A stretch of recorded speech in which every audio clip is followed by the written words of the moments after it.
नमो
ओम विष्णुपादाय कृष्ण प्रेष्ठाय भूतले श्रीमते भक्तिवेदांत स्वामिन इति नामिने नमस्ते सारस्वते देवे गौरवाणी प्रचारिणे निर्विशेष शून्यवादी पाश्चात्य देशधारिणे श्री कृष्ण चैतन्य प्रभु नित्यानंद श्री अद्वैत गदाधर श्रीवास आदि गौर भक्त वृंद हरे कृष्णा कृष्णा कृष्णा हरे हरे हरे राम राम राम हरे हरे।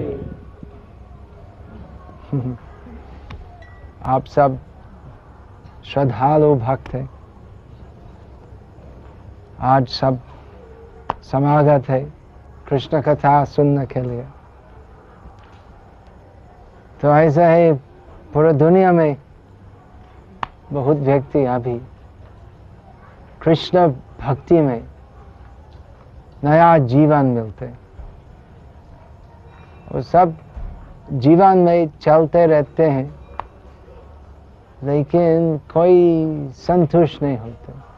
खास आधुनिक जमाने में तो इंद्रिय सुख के लिए कितने चीज है, कंप्यूटर है, सेल फोन है और वीडियो गेम है और बहुत कुछ है, लेकिन कोई संतुष्ट नहीं है। तो कैसे संतुष्ट हो सकते हैं?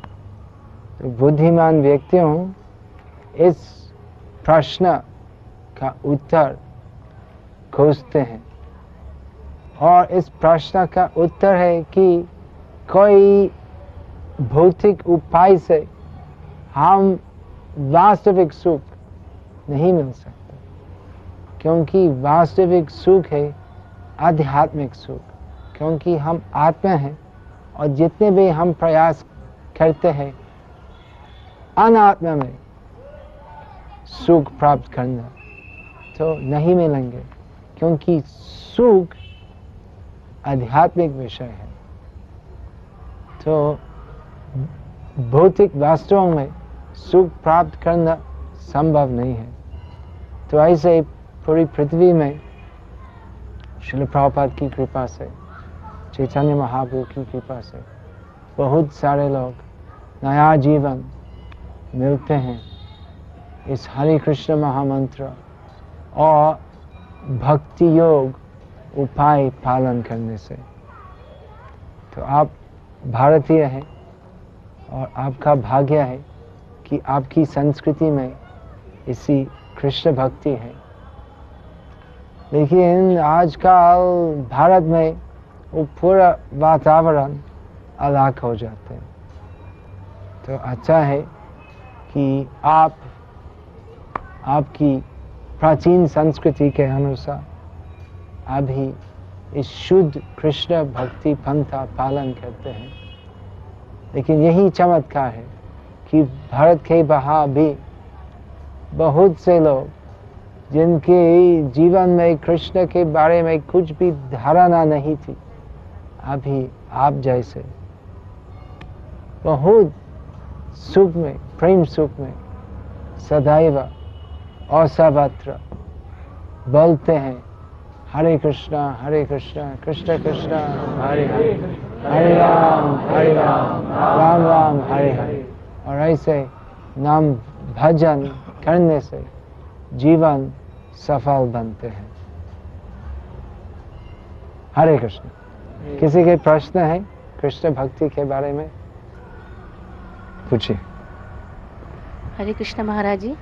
महाराज जी, मैं बहुत सारे सत्संग अटेंड करती हूँ, चैनल्स पे बहुत सारे सत्संग के प्रोग्राम आते हैं, वो भी देखती हूँ, और जो आध्यात्मिक पुस्तकें होती हैं वो भी बहुत पढ़ती हूँ। लेकिन मेरे जीवन में कोई विशेष परिवर्तन मुझे दिखाई नहीं देता, ऐसा क्यों है? तो आप जवाब दीजिए, आपकी इच्छा क्या है? महाराज जी, इतने सारे चैनल्स देखते हैं, पुस्तक पढ़ते हो, क्यों? क्या थोड़ा इच्छा सा है? आनंद प्राप्त करना चाहते हैं। आनंद? तो कैसे आनंद प्राप्त करेंगे? यही मुझे नहीं पता है।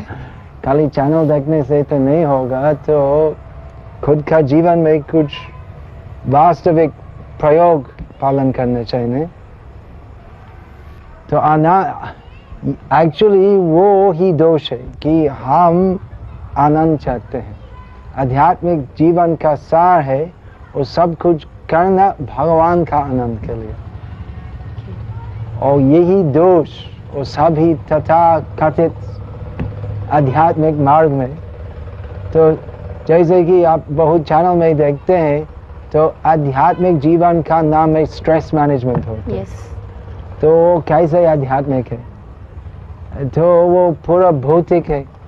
तो स्ट्रेस मैनेजमेंट, तो इतना सा स्ट्रेस नहीं हो तो जैसे कि हम ज़्यादा भौतिक आनंद प्राप्त कर सकते हैं। तो यही आध्यात्मिक जीवन नहीं है। तो पहले समझना चाहिए क्या आध्यात्मिक जीवन क्या है। आपको मालूम है क्या? नहीं महाराज, नहीं। हाँ, तो इतने सब पुस्तक पढ़ते हो लेकिन नहीं समझते हो, और ज़्यादा कंफ्यूज हो जाते हैं। और ज़्यादा कंफ्यूज होते हैं, इसलिए मैं पूछ रहा हूँ। तो आपका लक्ष्य क्या है? आनंद प्राप्त करना, तो वो स्वाभाविक है, लेकिन कैसे प्राप्त करना है? तो जब तक हम प्रयास करते हैं खुद का आनंद के लिए, तो हम कभी भी आनंद प्राप्त नहीं करेंगे, क्योंकि जीव का धर्म है भगवान को आनंद देना। तो इतनी सी पुस्तक है, इतना सा चैनल है, और इतने के वक्ता है, लेकिन आध्यात्मिक जीवन का सार है भगवद गीता में। वो श्रेष्ठ धर्म ग्रंथ है, और उसमें भगवान स्वयं, कोई ढोंगी नहीं है, भगवान स्वयं हमको उपदेश देते हैं कैसे हम वास्तविक आनंद, पारमार्थिक आनंद प्राप्त कर सकते हैं।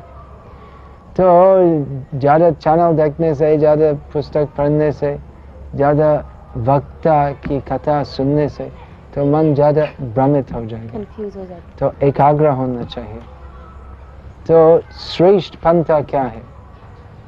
श्रेष्ठ धर्म क्या है? तो पहले इसको निश्चित करना चाहिए, फिर आप प्रगति कर सकते हैं। लेकिन अगर आपका जीवन में परिवर्तन होगा तो कुछ करना चाहिए। तो खाली देखने से, पढ़ने से परिवर्तन नहीं होगा। तो आप देखिए इस कृष्ण भक्ति पंथा में तो लोगों के जीवन में परिवर्तन होते नहीं। वो सब जो पहले मांस खाने वाले थे और व्यसन करने वाले थे, शराब पीने वाले थे, चाय कॉफी पीने वाले थे, तो अभी सब छोड़ दिया। तो कैसे छोड़ दिया है? हाँ, क्योंकि आनंद प्राप्त करते हैं, पारमार्थिक जीवन, पारमार्थिक आनंद प्राप्त करते हैं, इसलिए भौतिक आनंद में कुछ रुचि नहीं है। आता। नहीं। तो आप ऐसे करो, आप वास्तविक मार्ग प्राप्त करो पहले, वो क्या है, तो पहले इसको निश्चित करना चाहिए, फिर वो सब नियम जो है वास्तविक आनंद प्राप्त करने के लिए वो सब पालन करना चाहिए, परिवर्तन होगा। मेरे जीवन में था, मैं आपसे बहुत बहुत बहुत बहुत बहुत बहुत बहुत पतित था, लेकिन अभी ये वास्तविक मार्ग पालन करने से मेरे जीवन में इतना सा परिवर्तन हो, इसलिए मेरा पूरा विश्वास है कि आपका जीवन में भी और सभी के जीवन में पूरा परिवर्तन होगा। अभी हम अंधे जैसे, हम नहीं देखते तो वास्तविक मार्ग क्या है, लेकिन गीता यथारूप और वास्तविक संतों से उपदेश मिलने से हमारा जीवन में पूरा परिवर्तन होगा। अभी हम विभ्रमित हैं, नहीं जानते जीवन का क्या उद्देश्य है, और जितने भी सुनते हैं इतना ज़्यादा विभ्रमित होते हैं। तो एक मार्ग, वास्तविक मार्ग, उसको खोजना चाहिए। फिर अगर हम वास्तविक मार्ग प्राप्त करते हैं और उसके अनुसार चलते हैं तो वो मार्ग का लक्ष्य अर्थात कृष्ण प्रेम भक्ति प्राप्त करेंगे। तो आप सभी सहमत है, आप सब भक्ति करते हैं, शुद्ध भक्ति मार्ग पालन करते हैं, आपके जीवन में परिवर्तन है कि नहीं? होते हैं परिवर्तन। तो परिवर्तन नहीं है खाली चाय पीना बंद करना और मांस नहीं खाना, तो वो परिवर्तन नहीं है। वो परिवर्तन वो परिवर्तन का अनुषंगिक फल है। वास्तविक परिवर्तन हृदय परिवर्तन, वो काम क्रोध लोभ मिट जाते हैं और हृदय में शुद्ध कृष्ण भक्ति आते हैं। तो आप प्रयास कीजिए, ये मार्ग में आइए और आप आत्म परीक्षा कीजिए, तो कितना चेंज हो गया है। Thank you. मेरी बात तो अंधविश्वास से ग्रहण मत कीजिए, आप सब कुछ पालन कीजिए, फिर आपका अपना जीवन में क्या परिवर्तन हुआ और वो अच्छा है कि नहीं, आप परीक्षा कीजिए, और आप आगे संतुष्ट हो तो इस मार्ग पालन कीजिए।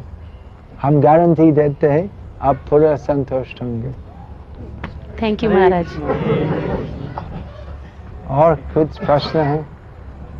हाँ,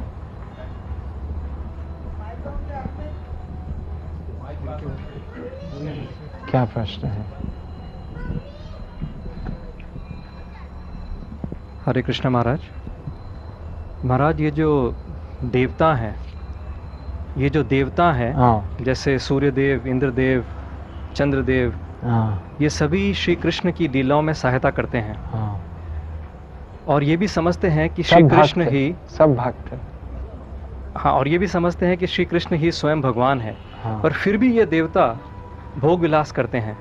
तो क्या इन देवताओं को भी गोलोक धाम की प्राप्ति होती है? वही लिखे कि इंद्रदेव नंदन कानन स्वर्ग में अप्सरों के साथ नाचते हैं, और वो नाचना भौतिक है, वो रास लीला, वो रास नृत्य जैसे नहीं है।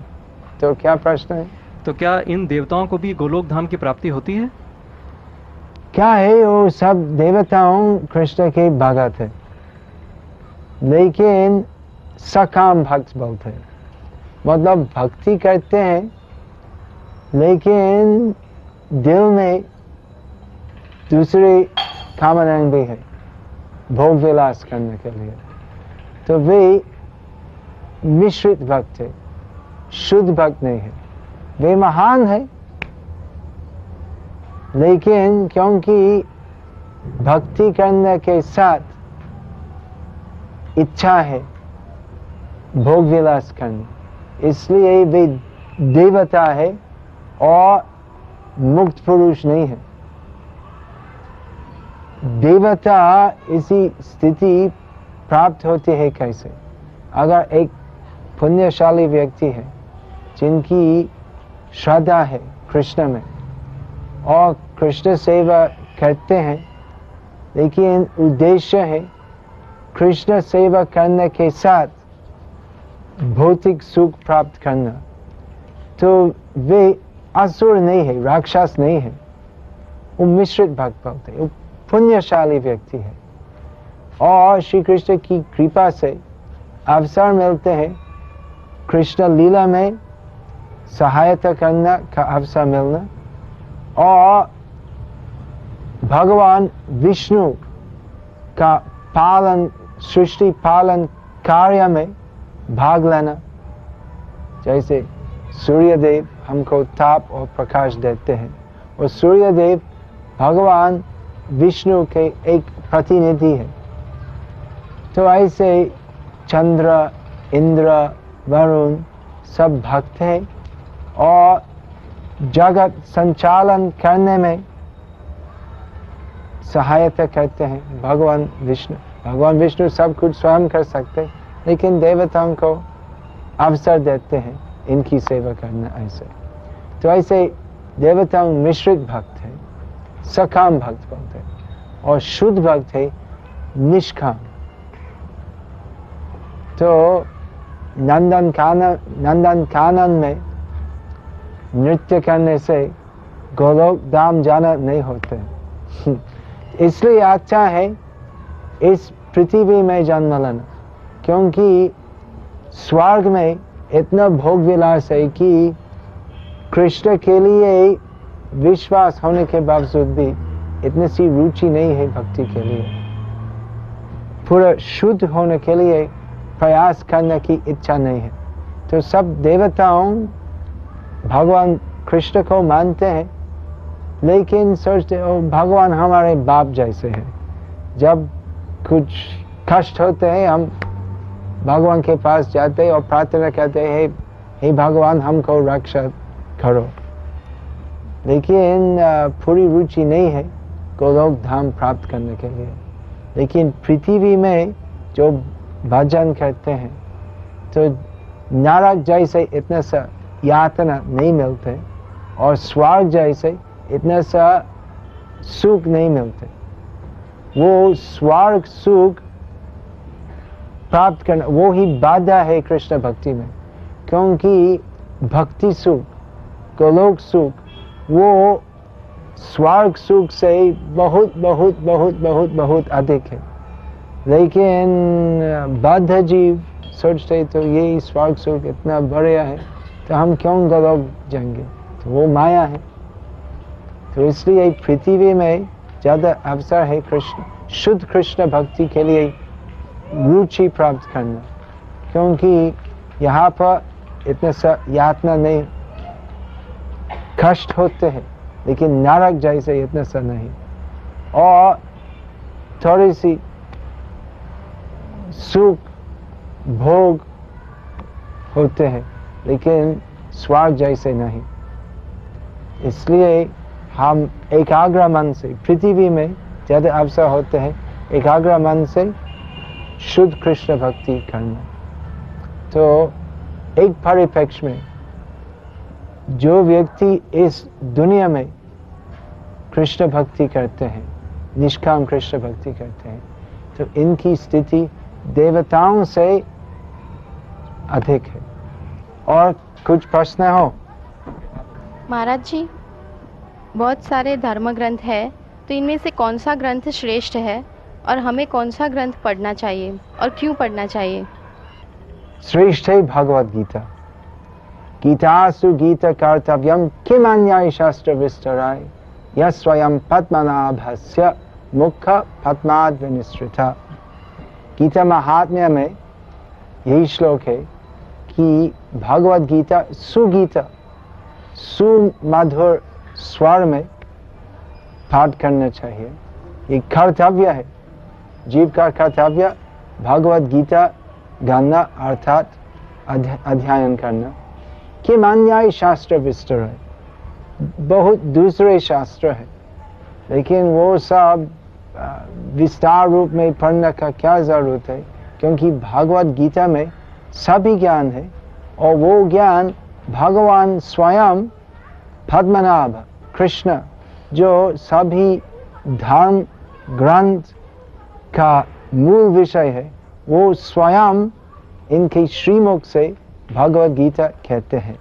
भगवत गीता में श्री कृष्ण कहते हैं वेदैश्च सर्वे अहम एव वेदः, मतलब सभी वेद शास्त्र में, वेद का मतलब विद्या ज्ञान और परम ज्ञान, और ज्ञान का लक्ष्य क्या है? मैं, भगवत तत्व विज्ञान सब कुछ है भगवत गीता में। तो बहुत धर्म ग्रंथ है और सब मानव समाज का कल्याण के लिए है, लेकिन गीता जैसे कोई दूसरी शास्त्र नहीं है, क्योंकि दूसरे शास्त्र में भगवान के बारे में कुछ कहना है, लेकिन भगवान कौन है वो स्पष्ट नहीं है, और कैसे भगवान भगवान है वो स्पष्ट नहीं है, और हम कौन है, हमारा क्या संबंध है भगवान के साथ, वो पूरा ज्ञान है भगवत गीता में। 700 श्लोक में सभी भगवत तत्व ज्ञान संक्षिप्त रूप में पूरा है भगवत गीता में। तो भगवत गीता श्रेष्ठ शास्त्र है, और श्रीमद् भागवत में श्रीमद् भागवत भी है। श्रीमद् भागवत एक विशाल शास्त्र है, उसमें 18,000 श्लोक है, और भगवत गीता में वो सब ज्ञान जो है भगवान के बारे में, भगवान कौन है, भगवान कैसे है, भगवान कैसे इस भौतिक जगत सृष्टि करते हैं, कैसे पालन करते हैं और कैसे उसका संहार करते हैं, देवताओं कौन है, ये प्रकृति के 3 गुण क्या है और ये 3 गुण का क्या प्रभाव है, कैसे भगवान का स्मरण करना, तो वो सभी ज्ञान है भगवत गीता में संक्षेप में, और वो ज्ञान विस्तार रूप में श्रीमद् भागवत महापुराण में है। तो इसलिए मानव समाज में गीता और श्रीमद् भागवत के समान कोई दूसरी शास्त्र नहीं है। हरे कृष्णा महाराज। हरे कृष्णा। माइक से। महाराज, कृष्णा इतने सारे अवतार क्यों लेते हैं, जैसे जीसस, अल्लाह आदि, इतने सारे अवतार तुमने क्यों लिए हैं? तो ऐसा है कि मानव समाज में भिन्न भिन्न युग में, भिन्न भिन्न स्थान में, भिन्न भिन्न स्तर के मनुष्य विद्यमान होते हैं। तो इसलिए भिन्न भिन्न स्थान में, भिन्न भिन्न युग में भगवान आते हैं, और वे लोग के चेतना के अनुसार उपयुक्त यथार्थ ज्ञान देते हैं। जैसे कि जीसस, वे भगवान का अवतार नहीं है, प्रतिनिधि है। तो वे बोले कि मुझे आपको, इनके शिष्यों को बताया, मुझे बहुत कुछ आपको बताना है, लेकिन आप योग्य नहीं है यही सब समझने के लिए। तो जीसस ऐसे भगवान के बारे में जो शिक्षा इनके शिष्यों को दिया वो अच्छी थी, लेकिन पूर्ण नहीं थी। तो जीसस सबको बताया, तो अच्छा हो, अच्छा व्यवहार करो और गॉड भगवान को प्रेम करो, लेकिन भगवान कौन है और कैसे उनका प्रेम करना है इसके बारे में ज़्यादा डिटेल्स नहीं दिए।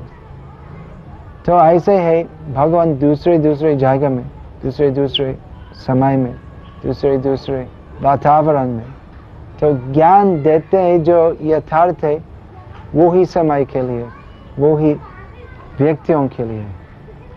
तो ऐसा है कि कृष्ण ही पूर्ण पुरुषोत्तम भगवान है, और जो ज्ञान कृष्ण देते हैं वो दूसरे धर्म से अलग नहीं है, लेकिन वो ही पूर्ण है। तो इसलिए श्रेष्ठ धर्म है, वैष्णव धर्म है, भगवान श्री कृष्ण को परमेश्वर भगवान मानना और सदैव इनका नाम जपना। हरे कृष्णा कृष्ण कृष्ण हरे हरे, हरे राम राम राम हरे हरे।